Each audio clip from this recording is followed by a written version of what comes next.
Sejam todos bem-vindos ao podcast do Seminário Teológico de Jonathan Edwards. Se você está nos ouvindo pelo podcast e se você está nos vendo pelo YouTube, seja muito bem-vindo ao canal do nosso seminário. E este é o episódio do mês, mais internacional, né, com o nosso professor Wilson Bento, onde nós estamos destrinchando para vocês o livro de Teologia de Apocalipse do Balkan. Boa tarde, Wilson, tudo bem? Como que está aí? Oi, William, tudo bom? Tá tudo certo por aqui, sim. Graças a Deus. Um oceano nos separando aí, graças a Deus pela tecnologia, né? Bom, pessoal, na aula passada, né, no nosso episódio passado com o Wilson Bento, a gente deu uma introdução no livro do Balkan, né, a gente viu umas questões de o que seria o livro de Apocalipse, né, como interpretar, como nos aproximarmos do livro de Apocalipse, e hoje nós vamos ver o capítulo 2 do livro Theology of Revelation, do Balkan. Wilson, como que é o nome do capítulo, do que ele vai tratar nesse capítulo aí? Então, esse segundo capítulo, traduzindo, o título é Aquele que é, o que era e o que há de vir, né? Ou está vindo, se a gente for seguir ao pé da letra a tradução.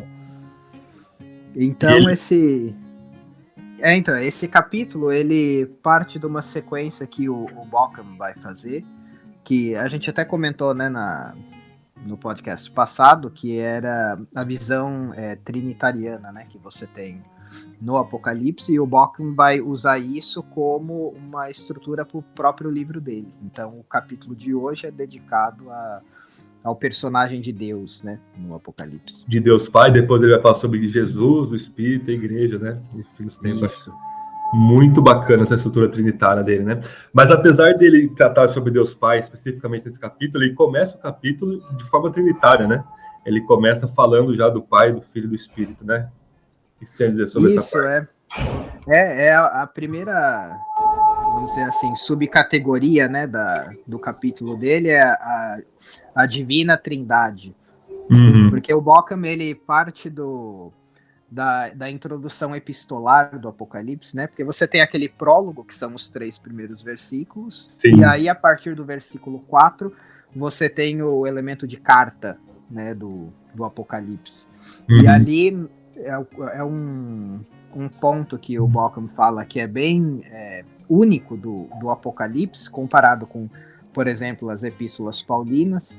Sim. Que as epístolas paulinas normalmente falavam graça e paz do nosso Senhor Deus e de Jesus Cristo. E aqui o Balkan aponta para como João está usando a Trindade, né? Então ele fala tanto de Deus como do Espírito e depois de Cristo, mas usando toda uma linguagem que vai ser comum ao longo do Apocalipse. E o que eu acho interessante é que não existe no Novo Testamento uma ordem de número de pessoas. Tipo, o Pai é a primeira pessoa, depois o Filho, depois o Espírito. Ele começa com o Pai, depois ele fala dos 7 Espíritos, e aí ele fala de Jesus. Né? Bem bacana. Sim. E esse prólogo epistolar aqui do verso 4 ao 8 de Apocalipse 1, ele expande, né? Igual você falou, não é igual o Paulo, que ele vai falar assim, graça para a parte de Deus e de Jesus Cristo. Mas ele dá títulos tanto ao Pai, quanto ao Filho, quanto ao Espírito, e isso tem um impacto discursivo muito grande, né? A gente que estuda análise do discurso, né, estrutura literária, não é à toa, né? Ele não simplesmente está enchendo linguiça aqui no prólogo dele aqui, né? É verdade. O Balkan vai dizer que o João, ele busca transmitir a teologia dele através da sua composição literária, né? Então é tudo intencional na forma como ele escreve e descreve as coisas.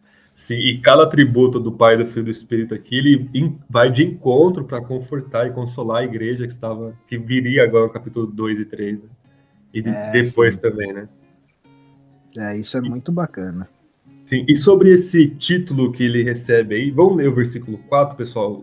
Apocalipse 1:4 diz assim: João, as 7 igrejas que estão na Ásia, graça, voz e paz da parte daquele que é, que era e que há de vir.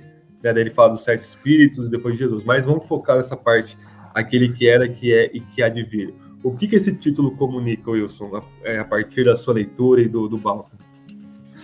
Então, o Balkan, quando ele vai tratar da característica de Deus aqui, é muito curioso que ele aponta que essa qualidade de Deus aparece 5 vezes, né, Sim. ao longo do livro. As 3 primeiras de forma muito parecida. Você tem o verbo no presente, depois o segundo no passado, e o terceiro é um particípio no presente, né? Então, aquele que é, o que era e o que está vindo. Está vindo. E aí isso acontece no capítulo 1, nessa introdução epistolar, né? Versículo 4 e 8. Depois no capítulo 4, que é onde a gente tem a grande cena do trono, né? E ali já aparece no primeiro o verbo no passado, depois no presente, e aí o particípio. Certo. E vai aparecer depois, mais para frente no livro, no capítulo 11 e no 16, só como aquele que é e aquele que era.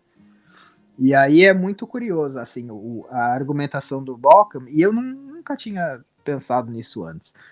Mas ele falou que ao invés de ele usar os tempos verbais presente, passado e futuro para dar essa totalidade do tempo, ele ao invés do futuro, ele usa o particípio para mostrar a intencionalidade da relação que Deus quer ter com a sua criação, né? O agir que ele vai fazer. Então, e aí isso culminando assim, especialmente na parousia, né, de Jesus, que é mais ou menos a explicação que o Bauckham dá do porquê a característica de aquele que está vindo não aparece no capítulo 11 nem no 16. Porque são exatamente momentos, né, ali na 7ª trombeta e na 4ª taça, onde você tem a vinda, vamos dizer assim, né, aí a vinda de Cristo. De Cristo, Então é interessantíssimo. E ele, se eu não me engano, o Bauckham ele vai falar que talvez existe uma ênfase no presente, né, na relação do passado aqui com o Antigo Testamento e o futuro com a parousia. Então é uma coisa assim concreta, né, esse atributo de Deus, no sentido de ele está no controle de toda a história, né, e ele virá finalizar a história, né. Sim, e isso vai servir assim como base para falar. O Bauckham fala, né, na página 30, ele fala desse nome de Deus representando a relação da eternidade de Deus com o mundo presente, né? Então, é o eterno entrando no presente para agir. E esse título é aplicado a Cristo em algum momento, o Bauckham vai mostrar, né? Não lembro o texto específico, mas é explicitamente aplicado a Cristo, né? Especialmente quando ele vai descrever, quando Deus mesmo, né, se qualifica, nas 2 únicas frases que Deus fala no livro, ele se qualifica como o alfa e ômega, né, o primeiro e o último, e aí Cristo usa essa mesma linguagem para falar dele, como o primeiro e o último, e alfa e o ômega. E aí é uma coisa muito interessante, porque nessa discussão do primeiro e o último, o Bauckham fala que o João ele tá usando Isaías 44, né, e João tá emprestando lá daquele texto, e mostra que João ele tá todo esse estudo de intertextualidade, né, tem sempre essa discussão, mas o João ele tá consciente do contexto de Isaías ou ele só tá usando o termo? E aqui o contexto lá de Isaías é no contexto da idolatria da Babilônia. Sim. E aqui é curioso que ele vai apresentar Deus como essa alternativa ao império, e aí depois esse tema vai percorrer o Apocalipse, né? E o próprio capítulo do Bauckham também vai tratar disso daí. Sim. Então que mostra a intencionalidade de assim, ele tá usando Isaías dentro do seu próprio contexto. Isso. E o Greg Bill, no comentário dele, ele vai dizer que a origem desse título, na verdade, é Êxodo 3, onde Deus se revela para Moisés, eu sou o que sou. E aí Isaías ele vai elaborar esse eu sou no passado e no futuro, né? O alfa e o ômega. E aí tem todo o contexto do novo Êxodo também, né? Tipo, sim, olha, eu estou anunciando para vocês desde antigamente, Deus falando lá em Isaías, né? Por isso eu sou o único Deus, vocês não podem adorar outros deuses, a Babilônia, confiar na força da Babilônia para libertar vocês, né? No caso de Isaías 7, se eu não me engano. E aí eu vou trazer esse novo Êxodo, essa nova criação. Esse é perfeito, o João com certeza tinha tudo isso em mente aqui. Ele era. Eu fico até hoje me perguntando como que conseguiu escrever. Só inspiração mesmo, né? Só inspiração, é muito detalhe. O próximo ponto que o Balkan vai tratar é que esse título de A Teologia de Apocalipse, ela é contra-imperial, contra o Império Romano. Você pode elaborar um pouquinho como que nosso entendimento sobre Deus aqui revelado em Apocalipse seria contra político romano e talvez como isso se aplicaria aos nossos dias? Então, isso, o Balkan vai ter um subcapítulo, né, nesse capítulo, especialmente dedicado para a crítica ao poder romano. Uhum. Mas ele antecipa já essa discussão quando ele está tratando da característica de Deus como aquele que está sentado no trono. Sim. Onde ele está tratando no capítulo 4 do Apocalipse, né? Que é uma 4. cena muito famosa. Sim. E aí, ali, o Bauckham, ele vai argumentar que a cena do capítulo 4, ela tem tanto um caráter cultico como um caráter político também. Político, Então, é curioso, assim, que o João, ele tá usando elementos do culto judeu, revelando o Deus como o único soberano e aquele que merece o louvor, mas ele está usando uma linguagem política também, né? Se você olhar, por exemplo, os 24 anciãos, né? Quando eles saem do trono e tiram as coroas deles e põem na frente do trono, o Ian Paul vai discutir isso no comentário dele, sobre como isso seria uma prática comum na época quando Alexandre o Grande estava conquistando as regiões, e daí os reis prostravam a coroa diante dele, e ele falava, ok, você pode governar desde que você entenda que a autoridade máxima é minha. Perfeito. E daí o Apocalipse vem para falar assim, na verdade ele não é a autoridade final, a autoridade final é do próprio Deus. Então ele começa a pintar esse contraponto com essa linguagem e propaganda do Império, né? Que além da Pax Romana, que contrapõe a paz aqui do versículo 4 de Apocalipse, era um império que, literalmente, talvez na consciência dos romanos, era aquilo que é e que há de vir, provavelmente, né? Sim. E é até curioso que o Bauckham, ele vai falar sobre esse poder político e econômico de Roma, simbolizado na besta, né, no capítulo 13 e no 17, e a prostituta no capítulo 17 e no 18. E ele vai dizer que eram os dois lados que estavam problemáticos, né? Assim, por um lado, Roma tinha essa imposição de que quem é maior do que Roma, né? Como no capítulo 13 fala, quem é maior do que a besta. Mas ao mesmo tempo, quando você olha os capítulos 2 e 3 do Apocalipse, lá nas igrejas da Ásia Menor, o contexto da Ásia Menor não era Roma impondo o culto imperial, era o próprio povo querendo fazer esse culto imperial. Então você tem essas duas coisas ligadas uma com a outra. Sim. E ele vai falar que, por um lado, o capítulo 13, a besta simboliza o poder político de Roma, e a Babilônia ela simboliza o poder econômico, né? Não só imoralidade, mas esses dois braços, político e econômico do império ali, interessantíssimo, né? Tem uma frase que eu marquei dele na página 38, que eu achei muito bacana, né? Um insight muito bacana, que ele vai dizer que Apocalipse é a maior literatura de resistência política que surge no Império Romano. Né? Eu acho que essa frase dele você nunca pensa em Apocalipse como uma literatura de resistência política, né? Numa leitura ingênua, né? Sem levar esse pano de fundo. E isso é bacana, porque eu tinha dado uma série de estudos, né, dentro das 7 igrejas, lá no capítulo 2 e 3, e na primeira aula eu dei uma aula meio introdutória sobre o Apocalipse, e eu tratei desse aspecto de crítica ao Império, e um dos elementos que eu tratei foi da marca da besta, né, porque todo mundo fica muito curioso, né, sim. E é o chip que vai vir na minha terra. E daí mostrando como a vacina agora, né? A vacina. Daí eu tava mostrando como a economia daquelas cidades, elas aconteciam dentro dos templos pagãos. Tanto que tudo como que funcionava nos templos eram financiados pela própria elite das cidades. Então, assim, se você quisesse fazer negócios e viver bem dentro do Império Romano, você ia precisar estar lá dentro dos templos. Se Sim. você não tivesse, você não ia conseguir comer, você não ia conseguir vender. Eu falei, aí a marca da besta faz todo um sentido, porque tem a ver com quem você está fazendo alianças, né? Com quem está se comprometendo, né? Usando a linguagem dos teólogos americanos, né? Sim. E uma coisa muito legal que ele falou também, finalizando essa parte, na página 40, ele vai falar que Apocalipse é o cumprimento ou desenvolvimento das 3 primeiras petições do Pai Nosso, né?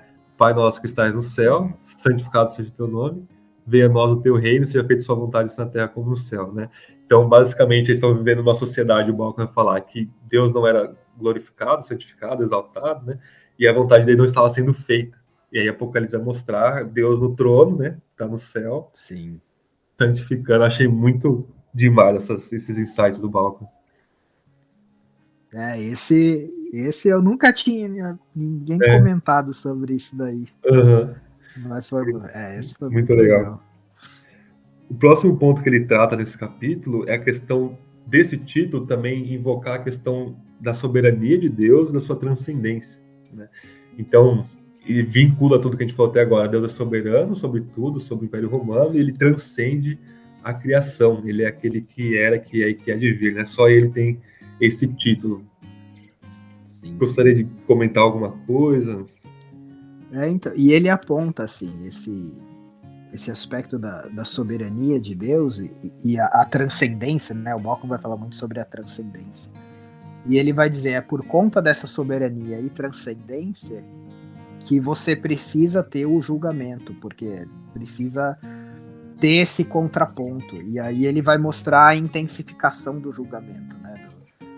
Por conta desse Deus soberano e transcendente. Onde você tem ele no capítulo 4, né, no trono, e mostra lá como raios e relâmpagos. E daí no final de cada um das sequências de setes, né, dos selos, trombetas, onde isso vai se intensificando, onde o julgamento vai de afetar 1/4 da criação, como depois 1/3, e daí sem limites, né?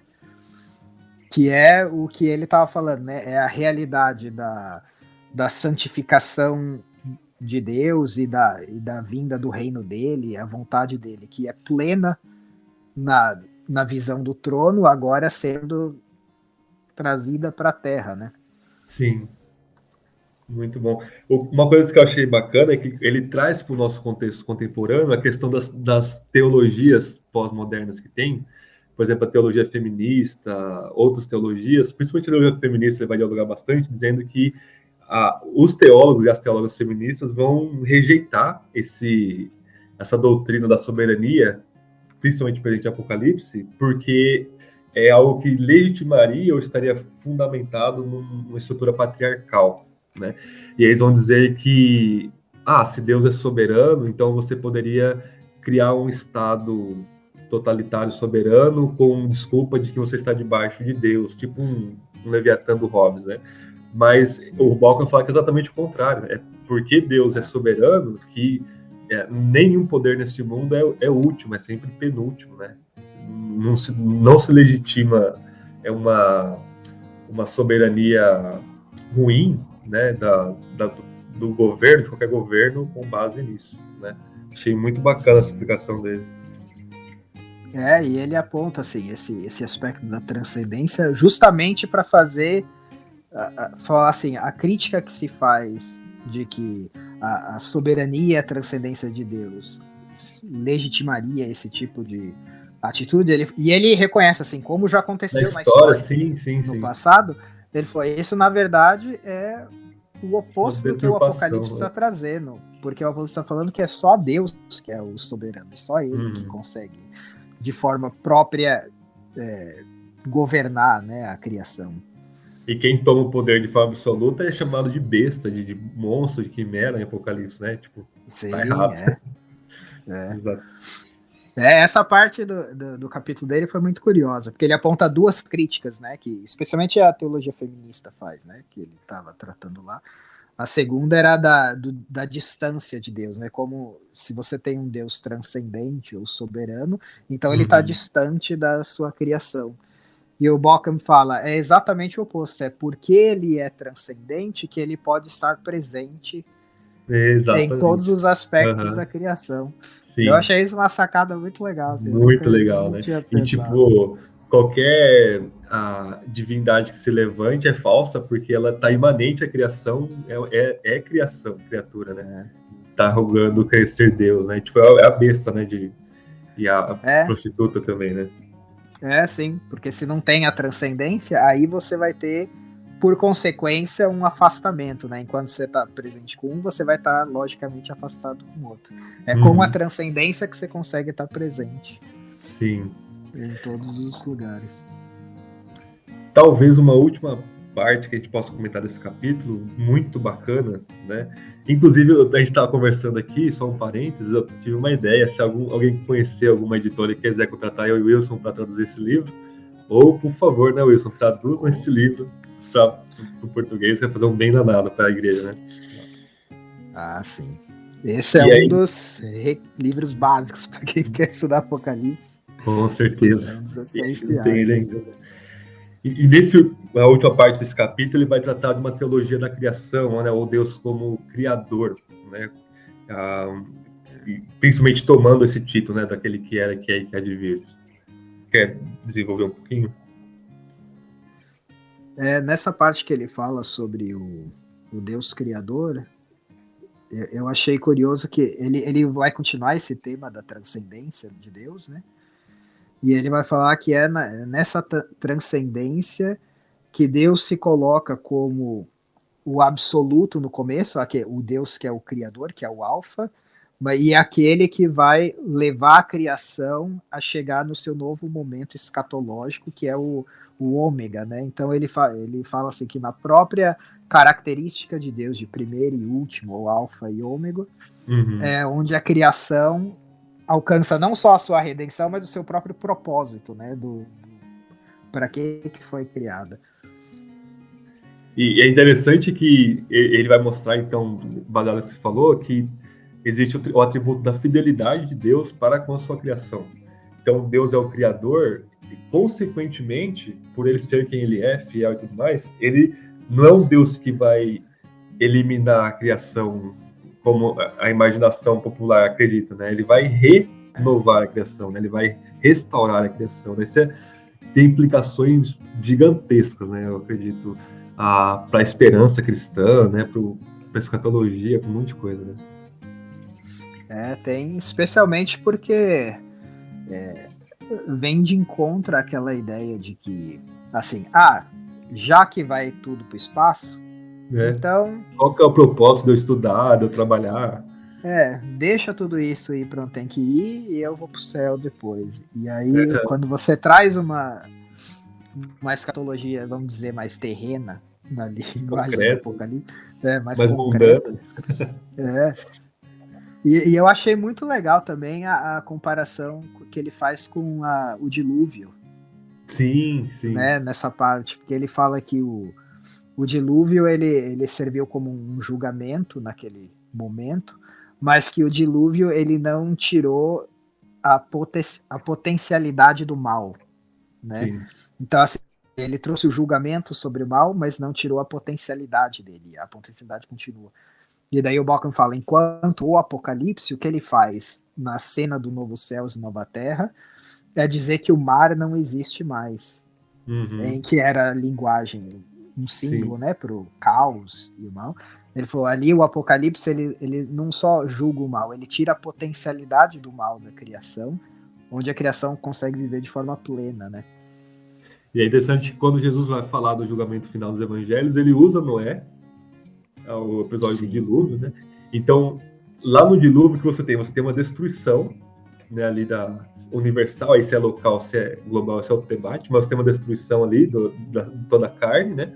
Mas uma restauração posterior. Noé, como um novo Adão, ele é chamado a restaurar, né, a plantar de novo, a frutificar.